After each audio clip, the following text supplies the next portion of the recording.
Hey guys, just to give you a little bit of a direction whenever it comes to our classroom plans. Anything that's hyperlinked on the first page, it's easiest to get to by clicking on present.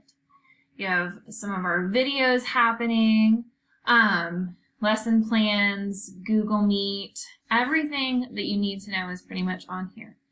These will be hyperlinked whenever our different units start. Our rules that we're going to talk about the first day are here.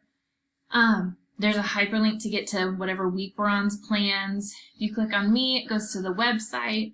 And then the picture frame has a short little bio video.